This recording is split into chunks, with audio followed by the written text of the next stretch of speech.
Hello and welcome to I Can't Believe This Got Greenlit, a show where we discuss movies from our childhood, our nostalgia from watching them as kids, how they got made, and our experiences rewatching them as adults.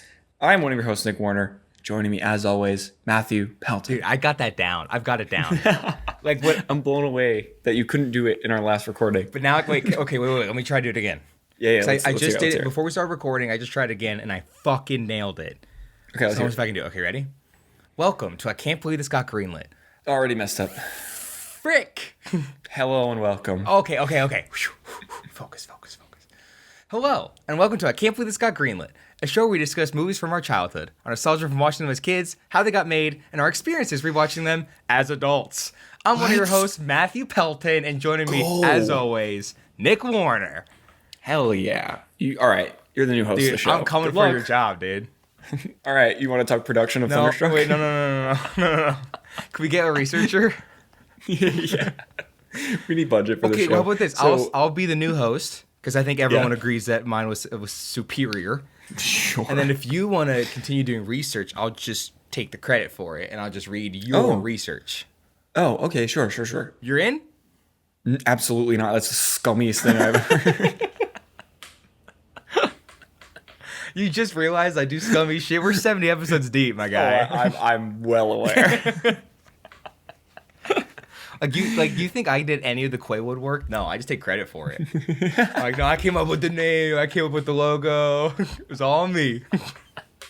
No, it was a collaboration effort. But today, as I spoiled not like 30 seconds ago, we are talking about the 2012 film Thunderstruck. This is our March Madness, what I'm coining our March Madness special episode.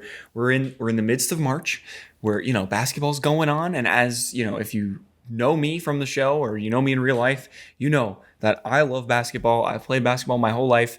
I have a nickname at work. People call me Basketball Nick. That is a story for another day. Actually, you know what? No, today is the perfect day. I was going to say, why would that be another day? We're talking about Thunderstruck. So really quick, the origin of Basketball Nick. So basically one day, there's this creative director at work, and I started as an intern, and he came around, and he's very friendly, gets to know a lot of the interns, and he started calling me Intern Nick. Okay. And I was like, no. Like after a while, I was like, that's not gonna fly. Like I want to be taken seriously in this company. Like we got to come up with a new nickname. This isn't cool. So he looks at me and he just goes, "Do you play basketball?" And I just go, "Yeah, I did." And I was like, "That's an insane How do poll, you but okay." know that? And so he goes, "All right, that's it, Basketball Nick." And at first it was like a little joke just between the two of us, and then on my new project, we started having meetings with him more and more. And now everyone on my freaking project knows about Basketball Nick. Basketball Nick. And people just start calling me Basketball Nick now. So we did like a team building escape room thing the other day. And there was a little in the escape room, they had like this little thing where you're like throwing snowballs like up at this like target. Nick. And everyone hands me the snowballs because they're like, "Oh, Basketball Nick, you could do this easily." And I was like, "Are you kidding me?" No, wait. I think we can't just like go right past the fact that your boss was like a fucking psychic and it was like, "You play basketball." And he was right. Yeah. No, it was quite impressive because it wasn't even like he was like, "All right, I'm gonna just like list off a couple things," and it was like the first one. He chose one. He was like, "Basketball Nick, that's the thing." What? That's what we're doing. That's what we're going with. And you never questioned it. You're just like, "Okay, no. Sensei, like let's go." Yeah. The hell? So not only do people that know me growing up, people that know me from just talking about basketball a little bit on the show, but also everyone at work knows me as Basketball Nick. So we all know that clearly this is my choice. So I'll start with some childhood stories here. So a little bit of background about Basketball Nick here. So growing up, I was a big Celtics fan. Like I was, big Celtics fan, still am to this day, big Celtics fan. But there was a moment where in like my early 10s. Wow. Okay. Where's this going? When I was like 10 or 11, I was like, well, there's this guy named Kevin Durant, and I really like the way he plays basketball, and I want to be like him when I grow up. You want his talent? I'm gonna abandon the Celtics, and I'm gonna go over to the Oklahoma City Thunder. I was a bit of a bandwagon. So I started liking the Oklahoma City Thunder. I started watching the Thunder like all the time. Started watching Kevin Durant. Was like super into it. Had like the like a big like sticker of him playing basketball in my room growing up. I had like all this Oklahoma City Thunder merch. Like it was great. When we visited, I think it was Universal when I sold the NBA store. My parents were like, you can get one piece of merchandise. And I was like, the only piece of merchandise I want is an Oklahoma City Thunder sweatshirt. I had a Kevin Durant jersey growing up. Like I was the biggest fan. This is now much like it's the all kid, starting to make sense. Yes, much like the kid in this movie. So eventually Kevin Durant left the Thunder and I kind of fizzled out, my love for the Thunder, my love for Kevin Durant, because he was a bit of a bandwagon as I was as a youngster. But then I started to recognize like maybe that's not the best. Like he was jumping around to teams to like win a championship. And I was like, nah, I don't really like that. So I'm going to go back to my hometown heroes, the Celtics. And now to this day, there you go. We're back. Big Celtics fan over here. But I will say with this movie, I had this on DVD. I remember the poster very, very vividly. And I watched it a ton, but not like all the time, like a few of the movies that we've covered on the show. Like I wasn't like quoting it word for word, but there were definitely moments, especially in the beginning, where like I remembered every line that was about to happen, every moment. Like, man, and I like again growing up watching this movie, like I wish I could have been this kid, because I was like, from like an acting perspective, I was like, oh, you just get to hang out with Kevin Durant every day on set. True. And then from like the story perspective, I was like, oh, I want his talent. You become a basketball god at the age of like 13. Yes.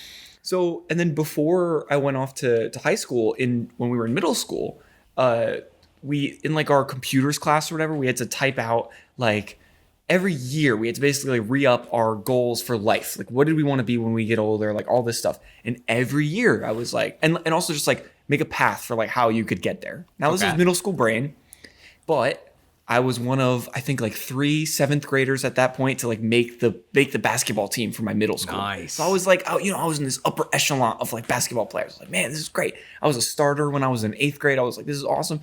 So every year I would write like, I want to be in the NBA. Like that is my goal. I'm going to do it, and here's how. I'm going to join high school, and I'm going to make varsity my freshman year. Did not happen. And then my sophomore year, I'm going to start to get recognition by colleges. Did not happen. Didn't happen. By my junior and senior year, I'm going to be like viral. I'm going to be like a national like high school basketball player, like go D1. And then after D1, I'm going to like do my 4 years, win a couple championships, and then go right to the NBA. Obviously, none of that panned out because I'm here doing I Can't Believe It's Got Greenlit. With a film degree. Exactly. Junk Food Jamboree on the way. But so, yes, it was always my goal to be in the NBA. I love basketball. It truly, even to this day, is one of the only sports that for my whole life to now, if I go out and just I shoot hoops by myself, it's one of the easiest, quickest ways to just clear my mind and like focus and like really get things settled. So that's why ever since I moved to Florida, I've been so frantic and all over the place because I don't have a basketball court at my apartment complex. So oh my Lanta. My whole life would be completely different if I just had a way to get all of my stress out through the game of basketball. Hoops, dude. I just have to. So yes, this was a very important movie for me as a kid, especially in the basketball realm, because there weren't many movies like this, and a lot of the good ones I didn't see until later. But specifically basketball, like, you had Like Mike and you had a couple of those other basketball movies.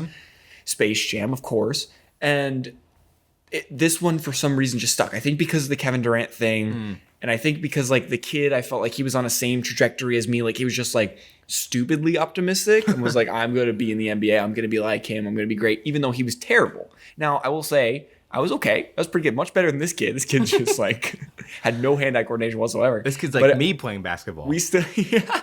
Just being honest. You said it, not me. I've never actually seen you play basketball, so I can't even speak. There's a reason for that. Yeah.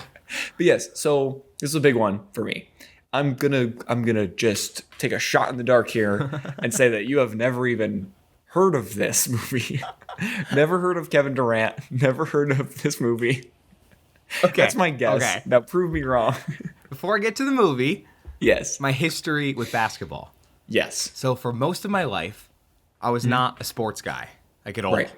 Mm-hmm. Where even like middle school, early high school, when I was like peak Doctor Who and Buffy and Firefly, like peak nerd. Mm-hmm. I was almost like anti-sports. I'm like, no, this is stupid. Like I don't get it at all. Yeah. And then kind of like later down the line, like towards the end of high school, early college, I was like, okay, I'm starting to get it. Yeah. Like, this can be pretty fun to watch. So like, okay, cut to nowadays. I'm still not like the biggest sports guy. Sure. But if someone's like, hey, there's like a big game on, or if it's like Super Bowl, like anything like sometimes a couple March Madness games, stuff like that, I will sit down and watch it. Yeah. I'm like, this is kind of cool. I'm not gonna lie. Especially when you start to learn like the backstory and the history. Like that was kind of me with, because I never, the one like big blind spot for me was like MMA, like boxing, that sort of thing. But then my friend introduced me to it, and I was like, oh, I can really get behind like the storylines once you like know the backstory of like what are the stakes of the game, because then you have like something to actually be interested in. So I feel like once you, and you know, we're big story guys. So once you like get into like the story of like what's going on here, then it's like, okay, this is fun. Well, I think also like a lot of it, especially with football, is it just looked like fucking chaos. Yeah. I was like, I don't know what's going on. I remember people trying to explain it to me, and it just didn't compute. Like, it just wouldn't work in my head. That's fair. It was just all these fucking people in these, like, fucking, like, medieval costumes running around a giant field. Like, it was just anarchy. Yeah. And then I was like, oh, they just have, like, a couple shots to get there, and then if they don't, the other team switches. And, like, same with basketball. I'm like, oh, they're just trying to get there, and they're wearing this one color, and they wear a different color, and they go there. I'm like, okay, this is kind of easy. Yeah. So I've come around to it, and out of loyalty, I can't be Celtics, I'm sorry, but I was born in South Jersey, so 76ers all the way. Yeah. But again, not my, once I feel like a team chooses you can't choose a team. No, that's fair. That's why I ended up back at the Celtics, because I tried to divert. I tried to go over to the Thunder, and you know what's funny? They won the NBA championship this year, and a part of me was like, oh man, I would have loved to take part in that celebration. But I will say the Celtics won the year before, so I was like, you know what? There you go. We're chilling. There you go. I was born 5 minutes from Philly, so I got to do Philly teams all the way every time. Listen, as much as I don't like the 76ers because of the Philly-Boston beef, I respect it. I respect it. Okay. I understand. Thank you. I'm not a big like rivalry, I hate a person because of the team. I've always thought that was stupid. So I'm just like, take it very seriously. I know that if you're a serious basketball fan, which if you're listening to this podcast, you probably aren't. No. But if you are, and you know that like the Sixers and the Celtics have some history, maybe not as much as like the Lakers and the Celtics, but there's still something there just because of Philly, Boston. But yeah, I'm not the type of guy that would be like, fuck you. I quit. for hating or for liking the 76ers. You said Celtics. I'm like, oh, Nick's going to quit this show. This is not going to go well. Yeah. I mean, it's also coming from myself being an Eagles fan, which like, if someone was like, I'm an Eagles fan and a Celtics fan, then that just doesn't work. Yeah, I'm just confused. Somehow does. So, yes. So yes, continue, please. Yeah, that's kind of my history with basketball and sports. So when this came out, I would have no interest in it. Mm-hmm. And also, like, because it's 2012 or 2013, this movie? 2012, yeah. 2012. By 2012, we've said it on the show a couple times, but like, I kind of wasn't watching stuff tailored towards the younger audience at that point anyway. Sure. I had an older brother, and my dad was showing me, like, more, like, adult stuff. Yeah. This was, like, the perfect non-Matthew Pelton movie. Yeah. Of, like, it's a little too late, and it's basketball, so I am so turned off by this. That's fair. I did know Kevin Durant, though. Okay. I knew the name. That's a win. I knew the name. I didn't know the team, Thunder. Yeah. At all. And actually, I didn't know this movie existed till a week ago. Oh, that's fair. It's also one where, like, you look at the reviews for it and you realize, like, oh, like, only 15 people watch this movie ever in history. This movie left, like, no impact on anything. We'll get to the box office, but you'll start to notice that, like, this is a pretty rare one as far as, like, movies go. What's the thing when you said it, I'm like, I've never heard of that. And to be fair, there's been a couple times where you say it, and I'm like, I don't know what the fuck that is. And then I'll say it to, like, my friends, like, oh, I'm covering this. And they're like, oh, no way. Yeah. Everyone across the board. I was like, I'm covering Thunderstruck. And they're like, isn't that an AC/DC song? And I'm like, yeah, but I guess it's also a movie. Also a movie. What do you know about it? Like, do you even know Kevin Durant, dude? Yeah.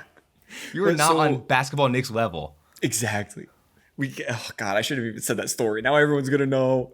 Dude, I'm gonna call you Basketball Nick the rest of this show. Oh no. Okay, so going into the production of this film, I will say there is not a whole lot. So I think we get through it relatively quickly. I figured. Because, again, not a lot of people saw this, much less actually went through and detailed the history of the production of this. This movie was directed by a guy named John Whitesell. He didn't do anything super notable, so moving on. Fair enough. Cinematography was done by Sean Marrer. He also did Like Mike, so it makes sense why another basketball movie. Thank you. Yeah, you I was like, I don't know what that is. It out there for a second. I mentioned it not 5 minutes ago, but basically it's a basketball movie about this kid who wants to be like Michael Jordan, and then he gets electrocuted and becomes Michael Jordan. Wait, he becomes the body of Michael Jordan? No. Oh, I'm like, he just gets talents. I don't know. I haven't seen the movie in a while. That's definitely one that we'll cover eventually. So maybe awesome. next March when we get back to there you go, another March Madness we'll do special. another one. Same cinematographer though, so it kind of makes sense. It's still like a basketball sports movie. Sure. Same sort of time period. So that tracks. Edited by Tony Lombardo, who edited Uncle Buck, Fat Albert, and Bring It On. A very strange mix, but I feel like Fat Albert is weirdly another one where we'll probably cover it because I watched that movie so much as a kid. Well, I kind of forgot it existed till you just said it, and I'm like, oh my god, we have to cover Fats Albert. Fats Albert. It's Fats Domino. Fat Albert. Yeah, that was one where as I was writing the note, I came back to it afterwards. Yeah. And I was like, I completely forgot even though I wrote this. Right? Insane. Dude, so Fat Albert. We got to do that. So yes, the editor of Fat Albert did this as well. So music for this movie was done by Ali D. If you don't know, Ali D is a prolific music producer. Produced the music for all of the Alvin and the Chipmunk movies, among many more. But specifically, if you look up Ali D, he's done just so many. Just so much music. Yeah, insane when I found that out because I was like, this is not like a composer. This is like a music producer. Oh. And you're like, I wait, see. they did the music for this? This is insane. No, okay, So- wait. I have this theory.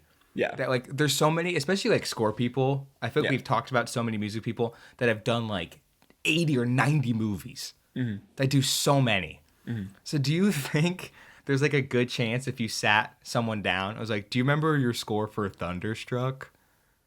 They'd be like, what the fuck are you talking about? Yeah, no chance. No memory chance. at all.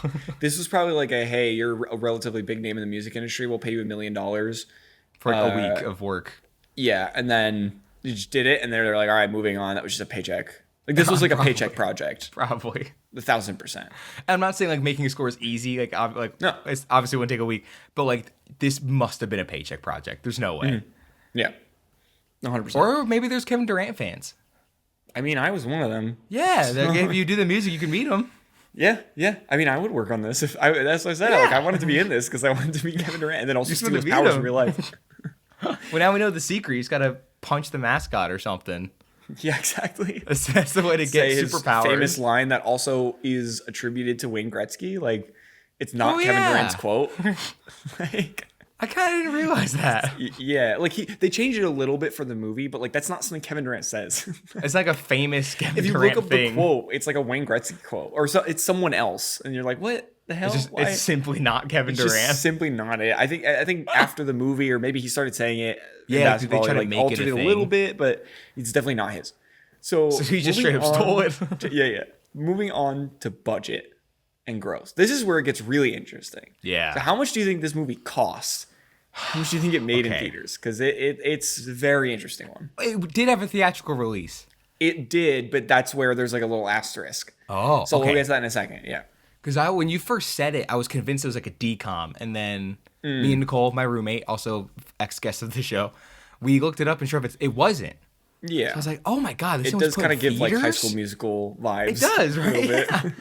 So, okay, budget couldn't have been that high. But you do have Kevin Durant. Mm-hmm. You do have scenes with a lot of extras and there's a lot going on. Sure. And seemingly they did film at basketball courts. Mm-hmm. I just think a lot of the audience was a green screen. Mm-hmm. Or there was clearly something going on. You know what I mean? Sure. Oh, and there's also there's big cameos in this too. They have Conan, they have Shaq. There's a lot of stuff going on here. So I was gonna guess 30, but I think I'm gonna go higher. Oh, okay. Yeah, I think I'm gonna say it's bigger, only because there's a lot of moving parts here. Sure. I'm gonna say it was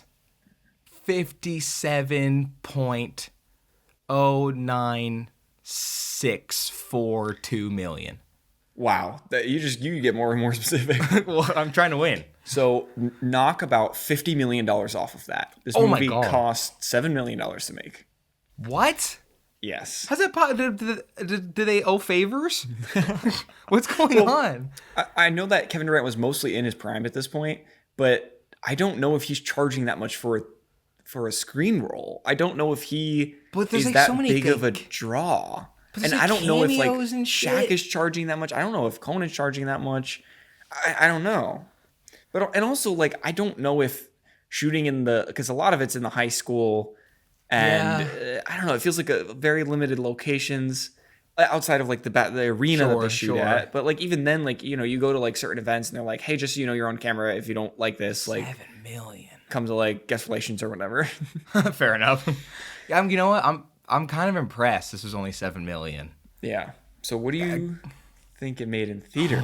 That's the bigger question. Okay, Again, there's an asterisk to this, so I'm mostly leading you down a wrong path here. So That's fair. Clearly, there's something else going on here. But okay, budget was 7 million. Again, usually you double it for marketing, so 14 million. But you did say there was like a weird asterisk next to a theatrical release, so maybe they didn't market it as much as you would think. okay.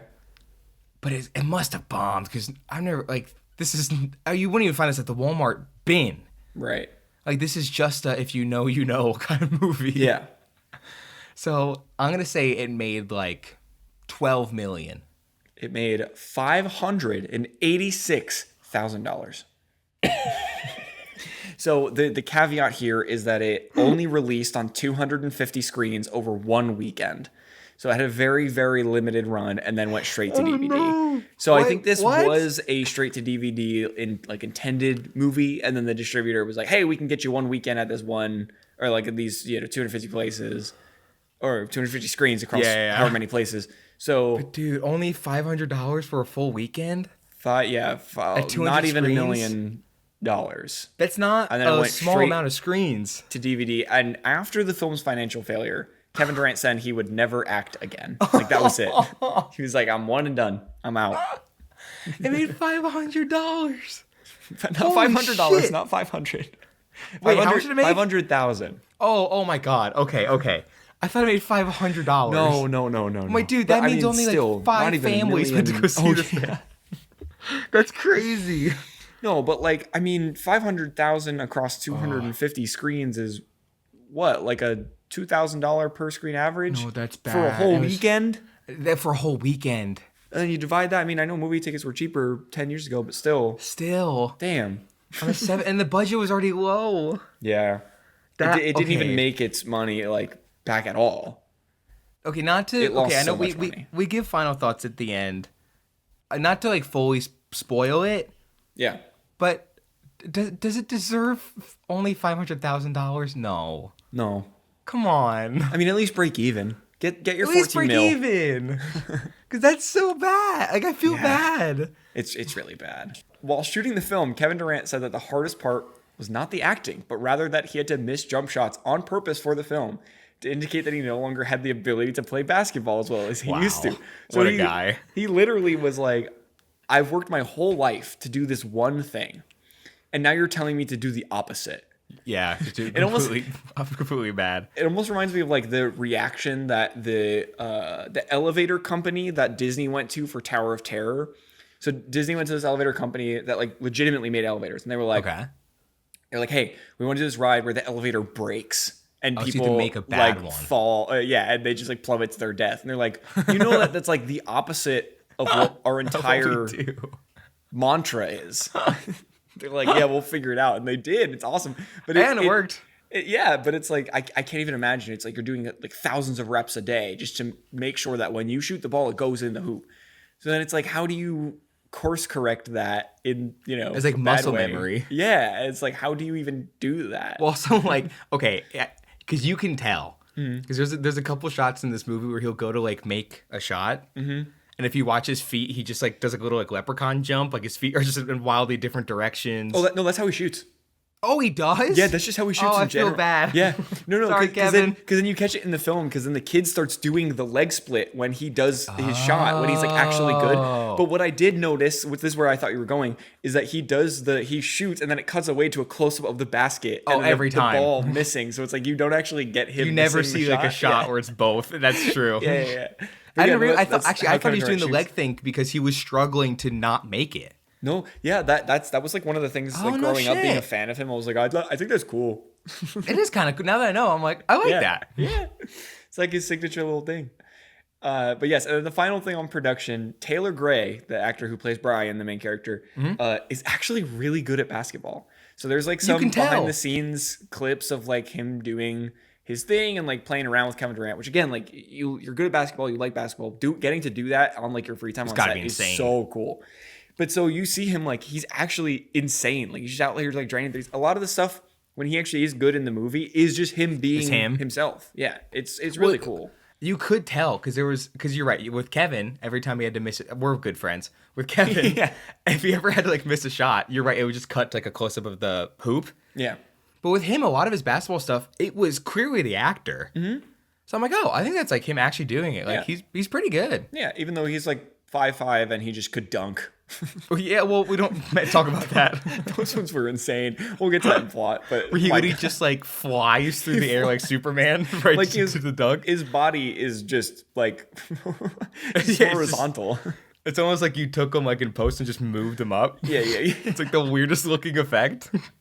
It's so great. But yeah, so that's what I had on production. Moving into plot for Thunderstruck. You ready? Okay, good luck. So we open with a high school basketball game where the home team was losing by 22 points. I've been there many times. This is where we meet Brian, the water boy. This is our main character. I have a dumb question. Yes. Is losing by 22 points? Mm-hmm. Is that like, can you still come back from that? Or you kind can of come back, but it takes a pretty good effort. Oh, fair enough. For sure. So if it's 22, you're pretty much, it's over. If it's like 10 and under, it's like, okay, you can do that. That's pretty good. 22 is like your team really has to like rally to come back from that. So maybe if you had the power of Kevin Durant, maybe you could come back from it. Yeah, you could smoke a high school team with the power of Kevin Durant. 1,000%. So yes, we meet Mr. Brian, and then we cut to a highlight montage of Kevin Durant in his prime. This is like prime like me as a fan of Kevin Durant era. So like all of these clips that they cut, I forgot that like this was the era that I was watching Kevin Durant live. So like I saw all of these clips when they were actually happening, and like I forgot that they just like chopped them up and put him in there. Because now he's like a legend and he does his thing and he still like plays, but it's not as like electric as it was, or thunderous as you'd say. Oh, see, okay, this is why I think stuff like this is so cool. Mm-hmm. Because like, okay, you're a basketball guy, you grew up loving basketball, you saw this movie as a kid, etc. Mm-hmm. So when you see a moment like that, you're like, oh, I remember watching those games, like that's so cool. Me, no connection at all. Yeah. So when I'm watching the movie and it cuts to these Kevin Durant clips, mm-hmm. but the movie is trying to pretend like this is a game that's actually happening right now. Mm-hmm. But they're so obviously just basketball clips from previous games. Yeah. I'm like, what the fuck was that? Like, you can't tell me that you shot that footage. Oh, no. I think they're intercutting, like, they're trying to make it seem like a broadcast to a certain extent. Yeah, but it's just, because I think, like, especially in the beginning, there's one scene where it's like the broadcast game, and then, like, in the halftime game, that's when all, like, hell breaks loose with the kid and, like, the whole plot starts. But, like, it's clear that like the halftime stuff that they shot has no connection to the game they just showed. Oh, yes, 1,000%. Yeah, do you see what I'm saying? Even like Kevin Durant's haircut is different. Yeah, it looks completely different. Yeah, like that's clearly just footage from a game like a couple of years ago. Mm-hmm. And it's so bizarre. It's such a bizarre edit. But like I kind of like that you watched it and you're like, no, like those are my games. Yeah. I was so That's in. so cute. You're basketball Nick, man, all the way. Great. It was so great. So yes, Brian has the merch, the basketball hoop in his driveway, a nice basketball, like all things that I had growing up. Like this was me. I was such a super fan. But unlike me, Brian has none of the skills, like laugably bad skills.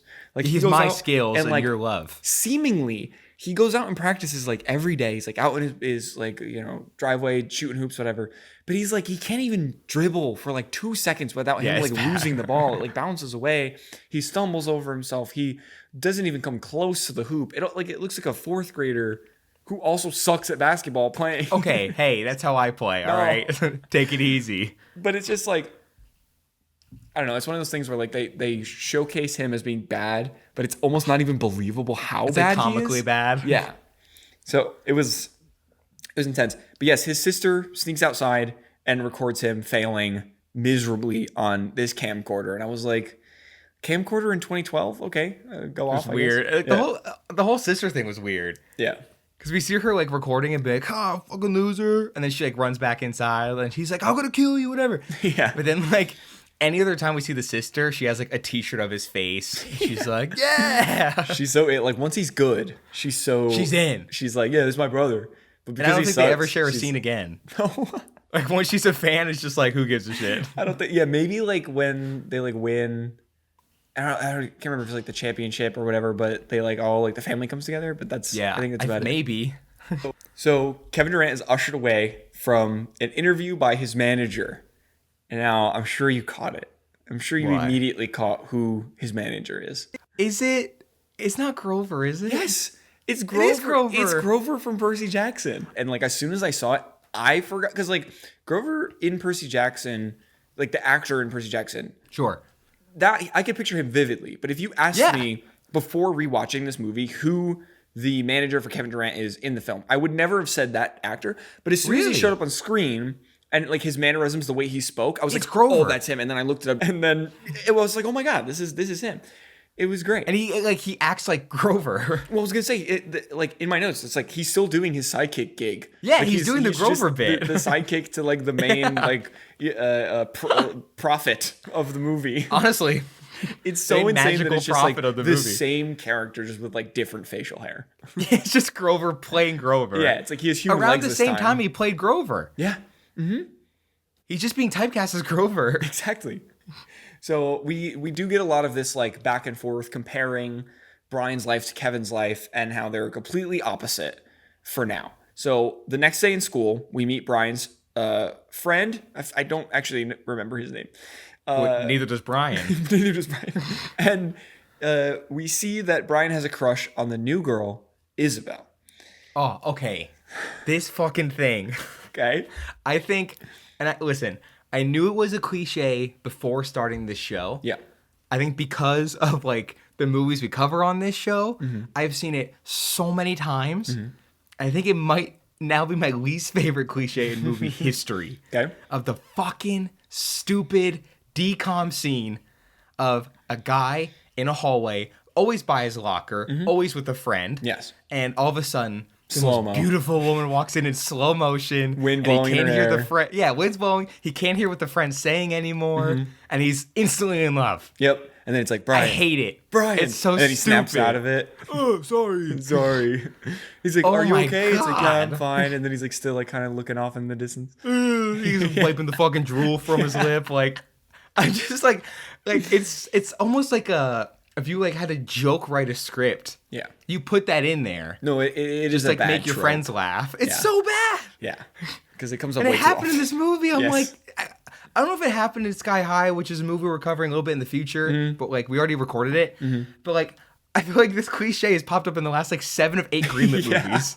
And I'm like, I can't do this. And especially because a lot of what we've been covering recently is live action. So you do get a lot of that early Yeah. 2000s. That trope, it comes up way too much.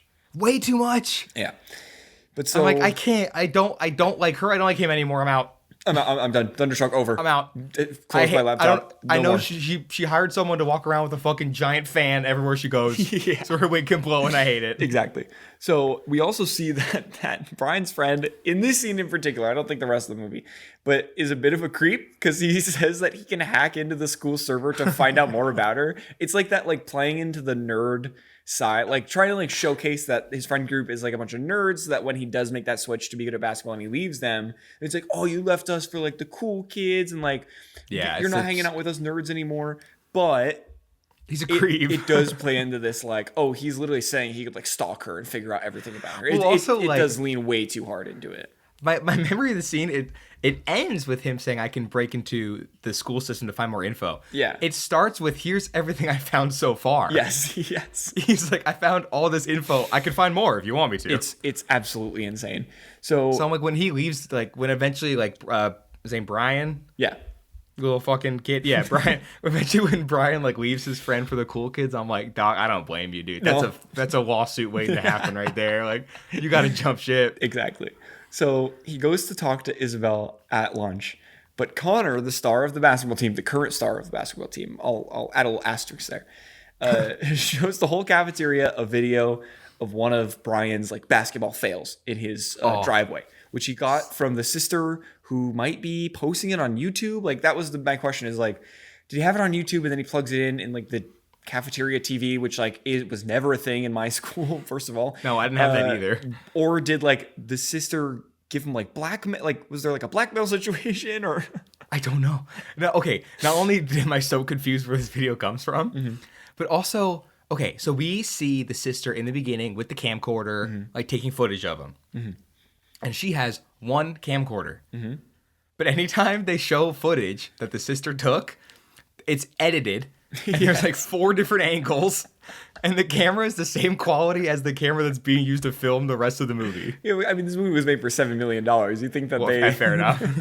You can buy some cheap ass camera for like $20. I know, like a Goodwill. I know, but then they'd have to actually shoot it again, and then Okay. You know what? Okay, quality I can excuse, but they show the footage, and all of a sudden, like it's like Brian dunking. And it cuts to like a close-up of the friend's reaction. And then it cuts back to Brian. I'm like, what's going on? It's like beautifully made. It's like, you should use this as like your demo reel. Get hired as the DP of Thunderstruck. This is great footage. To the point where I'm like, why is it? At first I was like, maybe it's edited because they didn't realize it would be a mistake. But then it ends with Brian going like, sister, I hate you. Stop filming. But I'm like, which camera are you talking to, man? Yeah, Because like 8. She's a multi-cam setup. Yeah, she's got like a whole crew. And they're also, all 4K. Back in 2012.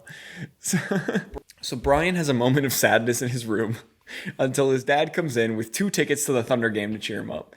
Now, if I was in his shoes, that'd be fucking awesome. Also, thinking about like you got like maybe it's a little bit more than light bullying, but you got bullied at school. And then the dad and it's still like daytime out. So it's like, it's not too far after school. The turnaround on purchasing those tickets is quick, insane. And this is not of the era of like StubHub and, fucking third-party resale. This guy went out, like he has paper physical tickets. He had to go down to Chesapeake Arena, purchase the tickets, come all the way home within like 30 minutes and be like, we're going to the game. It's awesome. Fucking father of the year right there. Incredible.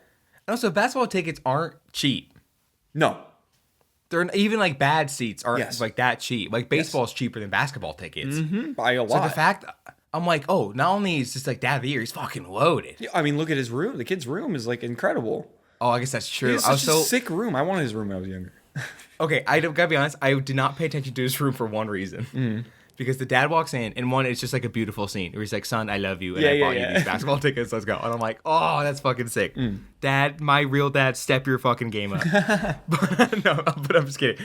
But the actor that plays the dad, I know you don't know who he is. No, I do not. But he is a big, well, not big, but he's like a medium character on Justified. Okay. So, and I've never seen him anywhere else. I was gonna say, I just know him as the dad from Thunderstruck. Yes, there you go. Have you ever seen him anywhere? No. Yeah. So he walked in. I'm like, that's fucking Gary from Justified. Like, what the fuck?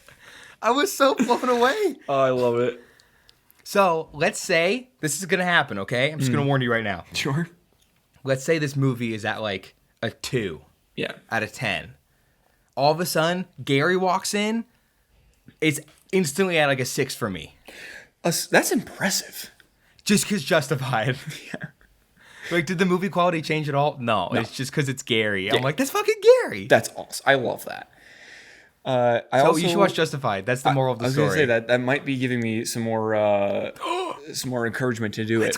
Let's go. They go to this Thunder game. And you can clearly tell that like where they're shooting is in like a soundstage, because it's so bad. It's so bad. Because they're like, oh, thanks. So bad. But then like every time they cut to like what their POV is supposed to be, it's always like a different level. So it's like at first it's like the nosebleed, so it's like, okay, maybe cheaper seats, and then you kind of cut back between them, and then it's like they're on the court, and they're like, wait, no, their seats are not on the court, and then it's like, okay, they're a little bit further back, and then they do make the joke of like when the kid gets picked, which we'll get to in a second. When the kid gets picked, he does like walk down a lot of stairs to get there, and they make the joke of like you couldn't have picked someone closer. Sure. And it's like, okay, maybe they were, but it's like very clearly shot in a soundstage. So I thought that was super funny. I also like to imagine how that whole scene was shot. Of like, did they play some Thunder clips that they could react to? Do they just say maybe. Like, oh, they scored. Give us, Kevin scored. Hey, everyone, let's go. Like they have a hype man. It's like, oh no, they messed up. Like the other team scored, whatever turnover. And I don't know. If we're being honest, probably. Yeah. So it was. I remember like watching it, and you're like, whoa. You can clearly tell. As a kid, they were clearly not there. As a kid, I was in. I was like, they're there. I want to be there so badly. And it's so funny because around the same time this movie came out, probably long before I saw the movie, but when I was still a Celtics fan, I mean, the first part of my Celtics era. Well, yeah, phase one. When we were in Florida, my parents surprised my brother and I with tickets to the Celtics game at like the Magic Arena in Orlando. So this movie is just your life. Exactly. And so they like told us beforehand, we were dumb kids, so we didn't ever pick up on it, but they were like, oh, bring your like Celtics sweatshirts that you have. And like, hey, we were chilling at the pool. It was like not a park day. We weren't going to like Magic Kingdom or whatever. So they were like, hey, we're going to go get dinner. Like my brother and I were like, no, we want to stay in the pool. We don't want to leave the pool. And they're like, no, trust us. And also wear your Celtics sweatshirts. We were like, okay, why? Like we had like no idea. Didn't piece any of this together. None of it. And then we got there. We're like, oh. Like, I don't think we realized that we could, like, go to a basketball game. Like, we were just Was like, it your first one ever? First one ever. Oh, that's cool. And weirdly, haven't been back to one, like, an NBA game, I think, since then. You've only been to one? I think I've only been to one, and it was Celtics Magic. And it's so funny because I remember the game so vividly that, like, all these years later, I still sometimes will look up okay, Celtics won by 40 points. That game. Damn. It was 120-80. We beat the Magic. This was like the era with like you may not know any of these people, but Kevin Garnett, Paul Pierce, Ray Allen, Rajon Rondo, like all these guys that like Celtics like legends of like the mid 2000s and like the early 2000s. All these guys. It's like the next generation. I love them. It's amazing. And I think I realized it was one of the years that they won a championship, or possibly right around there. So it's like they're in their prime. They're in this era. And I saw them, and like years later, I looked up the score of the game, and it pulled up the exact game that I went to. So I was like, oh, I do remember this so vividly. Yeah. But it was funny because it was like we had the nosebleed seats and like the whole thing. So like as I was watching this, I was like, oh, if I got called down at halftime, that would just solidify that this movie is just my life. Is literally just you. Yeah. Like someone's watching you. It's kind of creepy. Yeah, it is. It really is. I just relate to every single part of this. So the Thunder are winning at halftime in this movie. And Brian wins a chance to shoot a half-court shot for $20,000. Now, Kevin Durant comes out. It's towards the end of halftime when they do this. And he wants to come out and start like practicing and like getting ready for the second half. But he's stopped by security. They're like, wait, there's a kid shooting a half-court shot. And he's like, okay, I'll watch.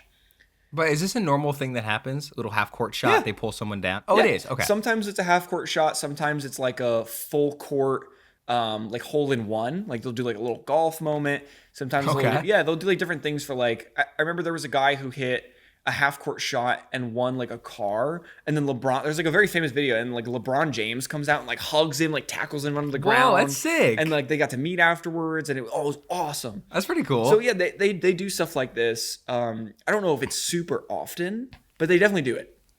Okay. So Kevin Durant ends up watching the shot. And he shoots, and it's built up to be this big thing. He's going to make it in front of Kevin Durant. It's going to be amazing. He misses badly. Horrendously. And he hits the mascot, and the ball bounces over to Kevin Durant, which we don't realize this is the moment that, like, starts to take shape. For some reason, hitting the mascot is a crucial detail. Exactly. And lucky for Brian, Kevin Durant signs the ball and gives it to him. And as he says, his famous not real quote, hard work beats talent when talent fails to work hard, as a bit of inspiration for Brian, it initiates a transfer of his talent over to Brian. So we see the next morning the showcase of these abilities that Brian now has. He spins a plastic organ on his finger from his science class. He spins a book on his finger on the way home, and he shoots his laundry perfectly into the hamper. Like already, these things are taking into effect. It's almost like the Spider-Man thing, where it's like his hand like sticks to the thing, and like he's like, oh, that's weird, but like doesn't really think too much about it. And then as time goes on, we start to see it really kind of take over. That's why like this movie makes me laugh so hard. And I know it's short, to be fair, and it was only $7 million, but like he gets these powers.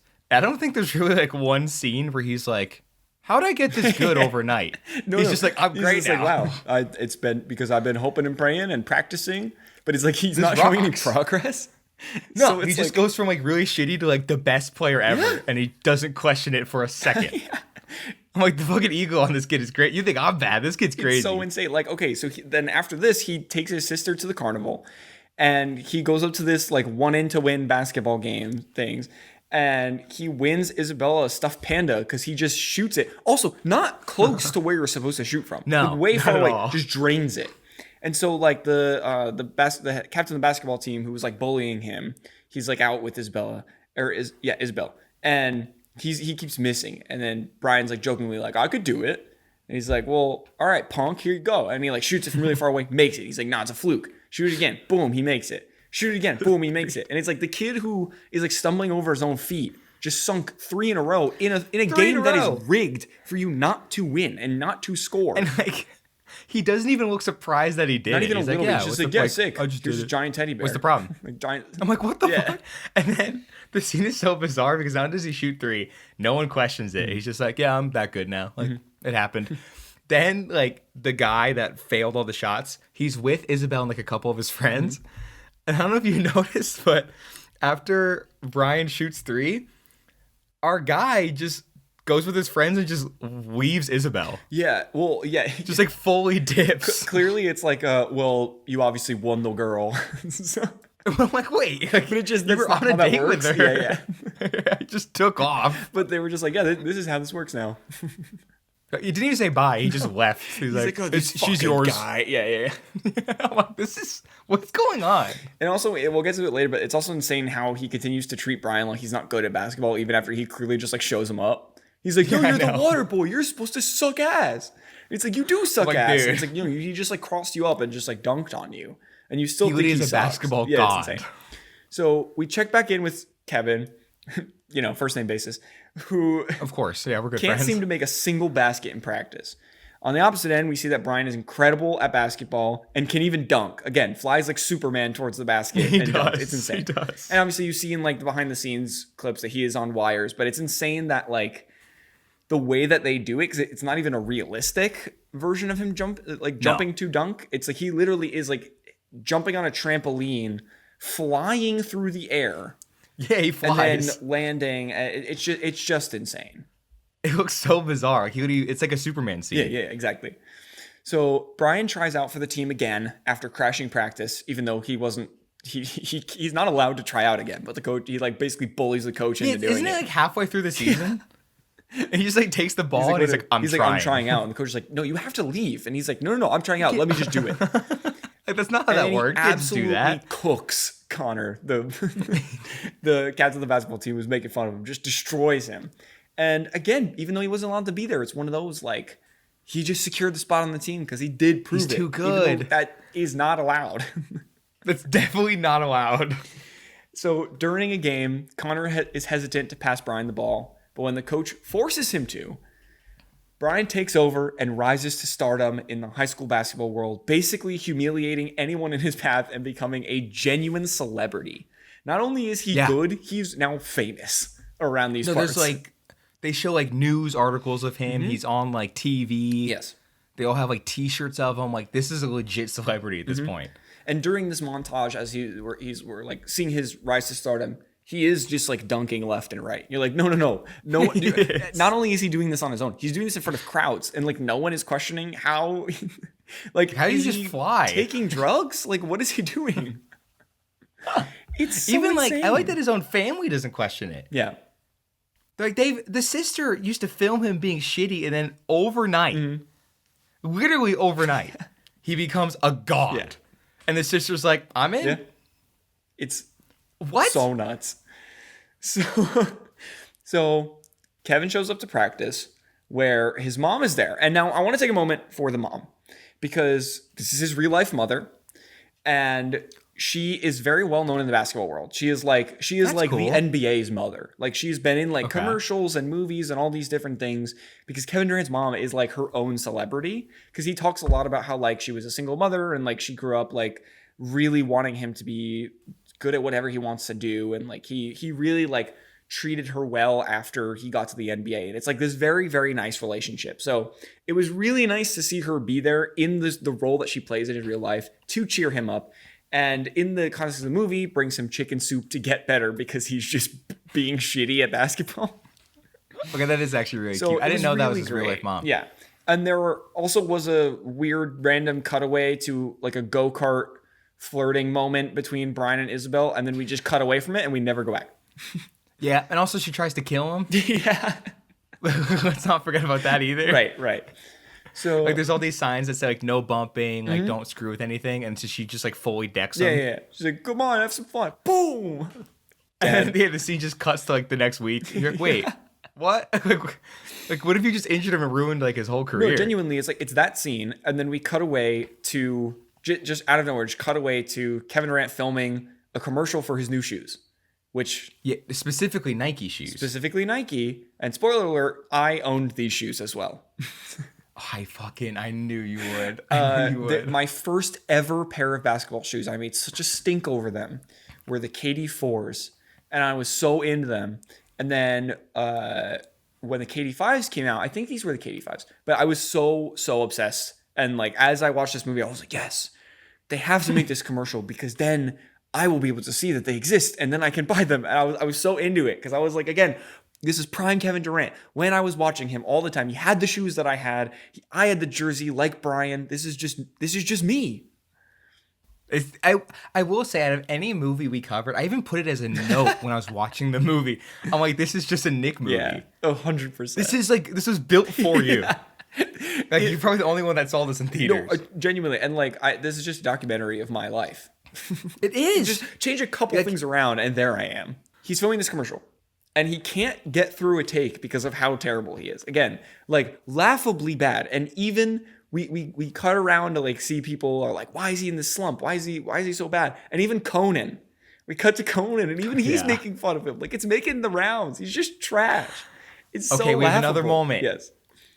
If you remember the timeline of me watching this movie, we're currently at a 6 out of 10. Yes. Conan shows Now, up. for people, Conan, my God. adore Conan. Yes. I've loved my whole life. I've loved He's your Conan. boy. He's been like he's one of my boys. He's a big role model for me.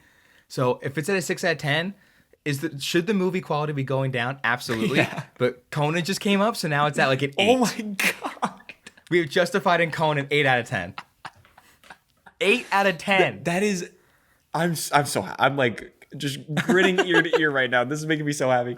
So Kevin Durant's agent, Grover. Watch sports commentation about how terrible he is, and he sees that Brian's newfound talent has made the local news. So clearly, again, like it kind of makes sense why the dad was able to buy the tickets, because obviously if Kevin Durant's agent is in the same local region as, the local area where he's getting this news about Brian, like the local superstar, I guess it makes sense going back to like the ticket thing where the dad could have just like went down the street to the arena, bought the tickets, go out that night. Still probably an expensive ticket. Oh, though. 100%. But it's like, okay, Yeah. I get, at least they're not like in another part of Oklahoma where they have to travel that's all the true. way in and, And there's a scene don't we have a scene where Brian like bikes to the stadium? Oh, or the arena? yeah. So they're like right there. So it's in like biking distance. Yeah, it's not that far, but still fucking dad of the year move. 100%. And we also see that Kevin Durant's agent is in like this penthouse suite. Like he's living it up. Oh, he's yeah. doing his thing.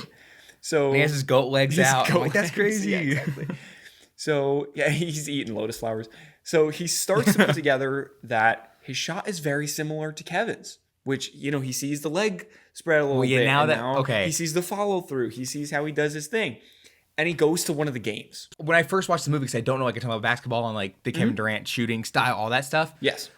Me and Nicole were both very confused. Like, why do you think this random kid from some high school like stole power? Like, that's such an insane thing to jump to. Yeah. But now I know like he does the little foot leprechaun jump, and yes, now stuff is adding up. Okay, because that scene, if you don't know about that, it is weird because he's just like he pauses the news broadcast, rewinds, rewatches, he gets closer to the TV, and you're like, what the fuck is he seeing? So strange. It's so strange. And even then, if we're being honest, outside of like the magic stealing of power and talent, the movie's relatively grounded. There's not like a lot of like supernatural or magical things going on. Yeah. So even if if I'm the manager of some big basketball star and he started to suck, and I saw on the news some teenage kid, like 14 years old, that's pretty good at basketball and just doing that guy's style. Yeah. I probably would just assume he's inspired, not he somehow stole the talent. But like, okay, yes. What is this? The only way I can defend it is what happens in the movie is he shows up to the game and he sees that this kid is literally flying. Well, that is true. He does then take I would be flight. like, all right, there's something wrong. Okay, I'll give you jumping that. from half court and becoming Superman and dunking. If I saw someone if I saw someone literally taking flight in front of my eyes, I'd be like, okay, there's more going on here. That's a fair point. So I do understand what you're saying though, because I wouldn't. A lot of people do mimic their favorite stars. Yeah, of course. I mean, even like directors for movies, they start to mimic what they like to see and what works, and then you eventually find your own way. Writers, singers, guitar especially players, as subtle everyone. as like you didn't even notice it of like his leg, like the way his legs land when he finishes his shooting. It's like, how would you, unless you know Kevin Durant, it's so specific. Well, it's almost like, okay, one more example. It's like if you were the manager of like Liam Gallagher. Yeah. From Oasis, you're manager of Liam. And then like, for some reason you had like a month where Liam's voice just was like off. He was shot. Yeah. And then you went to like some local laughably concert. bad. Laughably bad. Like if I sang. And then you went to like some concert in like Florida. It's like a bar. It's like barely even like a venue.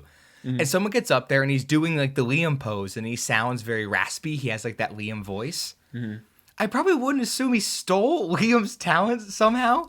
Yeah. Like, he's just inspired by Liam. Even if I was the manager, I would not think that at all. But then all of a sudden, like in the bar, if he he starts takes floating. flight and he flies across the bar. Yeah, then maybe a different story. He flies across the bar, does a couple shots, and then flies back and then continues to sing. Then I would be like, okay, maybe he stole his talent. I gotta go talk to that mascot. Yeah. Exactly. Or get a taser, which we'll get to. So he or that. tells Kevin this information, and rightfully, Kevin Durant does not believe him. Because obviously. What the fuck? Can you imagine your manager being like, I think he's a witch? Like, you're fired. That's what happened. Am I wrong? I mean, there are moments in this movie where he does like pretty much be like, all right, you got to get the fuck out of here. Like this is not okay. You can't be spreading these lies of witchcraft. You're saying some 14-year-old kid is like a wizard. It's so insane. So yes, then the manager does what anyone in their right mind would do, is crash a date between Brian and Isabel to try and get him to give Kevin's talents back. And again, Brian also is like, what the fuck are you talking about? Dude, it's like the creepiest scene ever. But he is kind of like, oh my God, you're Kevin Durant's agent. Like, that's so cool. But it is like, weird where he's just like a grown man with goat legs approaches them and is like, give me Kevin Durant's talent back or I'm going to tase you in front of your girlfriend. Yeah. As you guys are eating fries in the back of a random guy's truck. But that's the thing. That's an insane moment. That not only does a man with goat legs crash his date and accuses him of being a witch, he's like, they're in the back of a pickup and he sits way too close to him. Yeah. Like a 14-year-old kid, like a grown man. Yeah. Like he sits down, fully blocks the date. And also doesn't say he's Kevin Durant's manager till like towards the end of the conversation. Right. So could you imagine like you're on a date with Maddie and a guy with goat legs comes up to your car, sits down and goes, "You're way too good at basketball, kid." You want a lotus flower? Yeah. You're like, oh. No, I would freak out, and I would go try and find my car because again, they're in the back of a random guy's car. A random like person's a fan car. Of Brian. And also, the fan of Ryan also is seemingly an adult. Yes. Like he's just giving this like 13-year-old kid a ride. It's absolutely insane. There's so many weird things in this movie, but I have to lock in an 8 out of 10. Yeah, because no, I have Gary Hawkins from Justified. I have Conan from here. I can't go down. Like, there's nothing I can do. So Kevin goes to the school, and they relate to being weirded out by being famous and how weird the manager is acting, trying to get them to switch their talents back. And we see that Brian's talent is going to his head a little bit. He's not calling his friend back. He's not taking Isabel. He's not talking to Isabel at a party. He's becoming the person that he never liked, which is so sad to see. But it's a very Sky High-esque story. Exactly. Yeah. So Brian confronts Isabel at a pep rally for leaving the party early, and she is disappointed that basketball is taking over his life in the way that it is. Thankfully, I wasn't that good to where I was just like leaving everyone behind and like I'm gonna go. So maybe it was better that I. Okay, wait a minute. You're telling me if you went to a game right now, let's pretend Kevin Durant's like still prime Kevin Durant, right? Yes. And you accidentally stole his powers, like today. You're telling me you wouldn't quit Quaywood and Greenlit and go play basketball professionally? I mean, if it was getting in the way of basketball, then yeah. Exactly. Thank you. And I rest my case. But no, but see, that's the thing is like, at that point, do I even need to practice? So I could do this show and everything Quaywood on the side, and then focus on basketball a little bit. I guess that's true. And like when you wear a Celtics jersey, you can put the Quaywood logo on it. Exactly. It's like your marketing. People know who we are. Yeah. That would be Quaywood would sponsor whatever team I was on. Yeah, exactly. So we would sponsor the team. Yeah. No, I love that. Okay, we can incorporate it. We could totally do that. I like that. I'm sold. So Brian's coach, who is like this goofball in this movie, gives him a little bit of advice, and Brian contacts Kevin's manager to really try to trade talents this time. And he brings the half-court shot ball that he was gifted when he missed the signed one. Yeah. So they show up at the court. Brian makes a fool out of Kevin in a one-on-one, absolutely schools him. Smokes him. And convinces him that they really did switch talents. Which, again, I still wouldn't be convinced. I would just be like, oh, this kid's just really good. Well, he did fucking fly in front of him, though. He did fly in front of him. So, like, I think I would be convinced at that point. That is fair. They try different tricks and rituals that don't work. And Brian goes to Isabel's house after to explain everything and apologize, but leaves early after realizing the one thing they didn't try, hitting the mascot again, which is insane that is what That's it? Like, that's the answer? The thing you realize that is driving all of this. Like, what? Also, we see in one of those things that the agent brings a taser.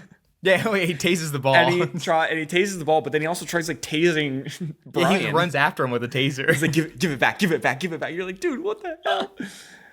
So also, as he's apologizing to Isabel and they realize this, he just leaves her in the dust again, mid-explanation, mid-apology, mid-conversation. He's like, I'm out. I got to go take care of basketball stuff. And he showed up to her house he showed up to her house to apologize. Yes. And he's like, oh, I got a basketball thing. I got to go. Yeah, he's like, sorry for making this all about basketball. Oh my God, wait, this is the way. All right, I got to go. I got to go basketball. So he becomes a criminal and he breaks into the Thunder Arena during a game, hits Rumble, the mascot. They say their lines and Kevin Durant gets his talent back. He does become a criminal. He just fully breaks in with his bike. Everyone's chasing after him. And the only reason he doesn't get stopped is of like the thought of like, maybe I'll run into Kevin Durant. Maybe he'll remember that this is trying to happen because I'm just some Joe Schmo that flies. And then maybe Rumble the mascot will come over and I can absolutely just pelt him in the face with a basketball. That might not even work. No. And then just somehow he doesn't get arrested because he's with them. We also, like, at this point, he probably just has, like, the contact information of Grover. Hey, that's what I'm saying. Just give him a ring. Just give him a ring. Like, hey, I think I figured it out. Yeah. You don't have to, like, you don't have to break into this arena. It on the way over. It's like, hey, I'm on the way over. I think I know the answer. It's almost halftime. I know it's almost halftime because I watch every game. So let's get Kevin on the halftime thing. I know you're there. So let's do it. He pulls, like, a fucking heist, and he breaks into this arena. Yeah. He assaults many people. And then it's just like, no, he's chill. So things go back to the way they were the next day, because we see that he absolutely sucks ass at basketball again. And he wins over his friend, who I think at this point, his name is Mitch. It's been Mitch the whole time, but I think I just realized it. Well, so the movie just forgot he existed for like most of it. Forgot. So fair enough. So he wins over Mitch and finally gets around to apologizing to Isabel for real this time. Again, yeah. Who He now really finally believes him about the talent switch. Even though, again, you really don't, outside of the flying, like you really could just say one way or the other. Yeah, it's so, dude. Like if there was no flying, none of this makes sense. Right. And you'd think this is where the movie ends. No. No. Because we're here. The high school state finals. Brian has no ability to do jack shit. Anything, really. And he somehow manages to rally the team to make a comeback because Kevin Durant shows up. So he goes, okay, I'm useless, but I can, make one single pass and also have the other team like double team on me. Like I can, do my thing. And so he lets the Connor, I think his name was, the bully, he lets him kind of take over and win, and he gets that little bit of inspiration because Kevin shows up. Brian also somehow, some way, nothing of this movie would lead me to believe that this would actually happen. But he scores the game-winning 3 and wins the championship for the team, which, by the way, also something that I have done before. Have you really? Yes. Nice. It was the most glorious 30 seconds of my life. And by the way, not only does he shoot in the 3-point, it's like all net. It's nothing but net. He does it at the buzzer with all the pressure of the state championship. That's never going to happen. Sorry, bud. This is all in your dreams. No way. He can't even dribble for like more than 2 seconds. Yeah. I'm convinced that after he does the power switch, I mean, this whole movie's a dream, but after the power switch, you know how like the next day he wakes up and he's like, oh, like, I think it happened, but I don't know. Like, I'm convinced that that's where the dreaming starts. Like he does the power switch, he goes to bed, and the rest of this movie is a dream. The rest is his dream. Yeah, he scores the game winner at the state championship. He ends up playing one-on-one with Kevin Durant, and that's it. That's the end of the movie. All is well in the world, and that is Thunderstruck. So going into final thoughts, I'm gonna start here because I'm basketball Nick. Basketball, take it away. So I think that this is one of those movies where upon rewatch, I could obviously see the flaws. I know that it's an 8 out of 10 in your book. But with all of the flaws, and it's not in that upper echelon of sports movies that exists, I still had a really fun time. I had a really good time kind of kicking around, like reliving those old basketball memories in my life, reminiscing about the prime era of Kevin Durant, and just having fun within the world of high school basketball movies. Well, it was such a Nick time. movie. It was. Yeah. It was great. I do think that the middle chunk of the movie was very one note because it was like, you cut to him, he's doing great. Cut to Kevin Durant, he's not doing great. He cuts to the agent, he's trying to get them together to switch. And then no one believes him. That's the whole middle. Yeah, that's true. It's like an hour of the movie. So it is pretty one note. And I will admit, it's not the greatest of the movies that we've covered. It's definitely not the worst, but it's definitely not the greatest. But I did have such a fun time while watching this one. So it was a good time. That's fair.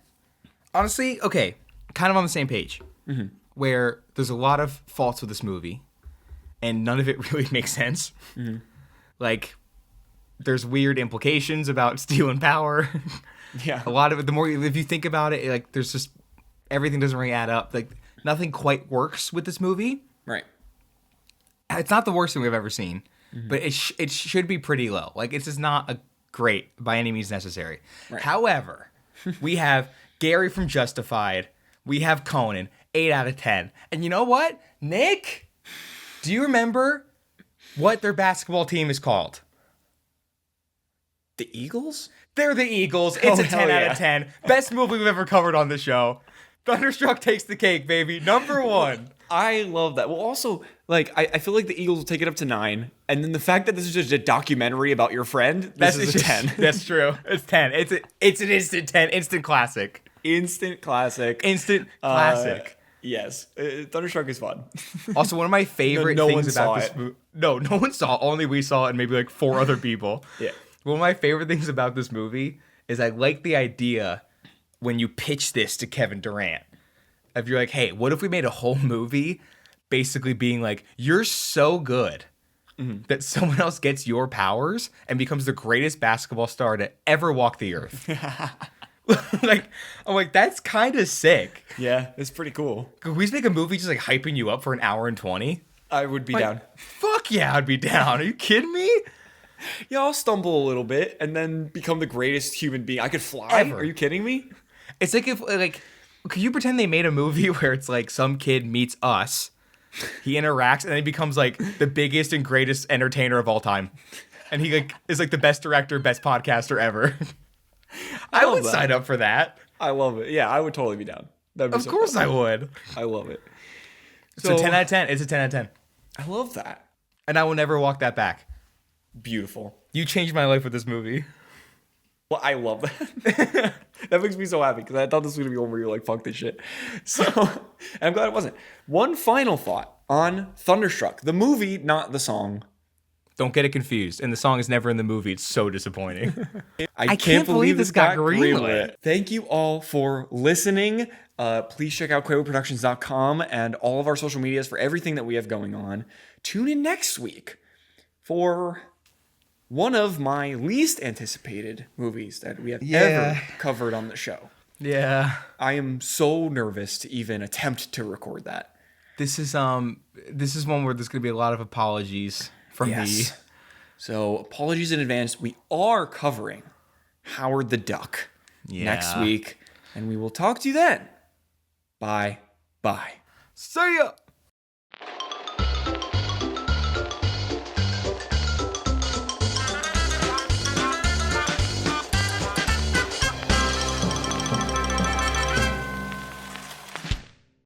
This has been a Quaywood audio production.